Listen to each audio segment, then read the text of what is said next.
السلام علیکم دوستو، عاشورہ کے دن سے متعلق ایک حدیث کی تحقیق۔ ایک حدیث جو لوگوں میں معروف ہے یوم عاشورہ یعنی 10 محرم کے متعلق، جو کہ یہ ہے: رسول اللہ صلی اللہ علیہ وسلم نے فرمایا، جو شخص عاشورہ کے دن اپنے اہل و عیال پر فراغی سے خرچ کرے گا، اللہ تعالیٰ اس پر سال بھر فراغی عطا فرمائے گا۔ اس روایت کو امام بہقی نے اپنی کتاب شعب الایمان میں نقل کی ہے۔ دوستو، یہ حدیث ضعیف ہے۔ امام ابن قیم رحمہ اللہ اس روایت کو نقل کرنے کے بعد لکھتے ہیں، امام احمد رحمہ اللہ نے فرمایا یہ حدیث صحیح نہیں ہے۔ نیز لکھتے ہیں، اور اس میں سے یعنی عاشورہ کے دن کے حوالے سے سرما لگانے، زینت اختیار کرنے، رزق میں فراغی کرنے، اس دن نفل نماز پڑھنے اور اس طرح کے دوسرے فضائل کی جتنی بھی حدیثیں آئی ہیں، ان میں سے کوئی بھی صحیح نہیں ہے۔ نہ ہی کوئی ایک حدیث ثابت ہے، اور نہ ہی نبی صلی اللہ علیہ وسلم سے اس بارے میں کچھ ثابت ہے۔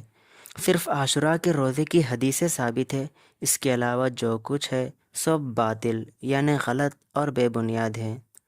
مزید لکھتے ہیں، سرما ڈالنے، تیل لگانے اور خوشبو لگانے کی جتنی بھی حدیثیں ہیں وہ جھوٹے لوگوں کی گڑی ہوئی ہے۔ ان کے مقابلے میں دوسرے جھوٹے لوگوں نے غم اور تکلیف کی روایات گھڑ لی ہیں۔ پس یہ دونوں گروہ بدعتی ہیں اور اہل سنت سے خارج ہیں، اور اس دن اہل سنت وہ کام کرتے ہیں جو نبی کریم صلی اللہ علیہ وسلم نے حکم دیا ہے، یعنی روزہ رکھنا، اور شیطان کی چلائی ہوئی بدعتوں سے پوری طرح پرہیز کرتے ہیں۔ حافظ ابن رجب الحنبلی رحمہ اللہ نے لکھا ہے، عاشورہ کے دن سرما لگانے، خضاب لگانے اور غسل کرنے کے بارے میں جو کچھ مروی ہے وہ سب موضوع یعنی جھوٹی ہے اور من گھڑت روایات ہیں، کوئی بھی صحیح نہیں ہے۔ اور شیخ الحدیث مولانا عبید اللہ رحمانی مبارک پوری رحمہ اللہ لکھتے ہیں، بہقی نے شعب الایمان میں عبداللہ بن مسعود رضی اللہ عنہ سے روایت کی ہے، اور اسی حدیث کو طبرانی نے المعجم الکبیر میں روایت کیا ہے۔ دونوں نے یہ حدیث ہیثم بن صداق کے ذریعے سے، جو اعمش سے، وہ ابراہیم سے، وہ علقمہ سے، اور وہ عبداللہ بن مسعود رضی اللہ عنہ سے روایت کرتے ہیں۔ امام بہقی نے شعب الایمان میں فرمایا، اس حدیث کو اعمش سے صرف ہیثم نے ہی روایت کیا ہے، یعنی اس سند میں وہ اکیلا ہے۔ اور امام عقیلی نے فرمایا، ہیثم مجہول نامعلوم راوی ہے، اور یہ حدیث حفظ یعنی تحقیق سے ثابت نہیں ہے۔ امام ابن حبان رحمہ اللہ نے کہا، ہیثم ایسی باتیں روایت کرتا ہے جو بے بنیاد ہوتی ہے، اور اس کی روایت پر اعتماد کرنا جائز نہیں۔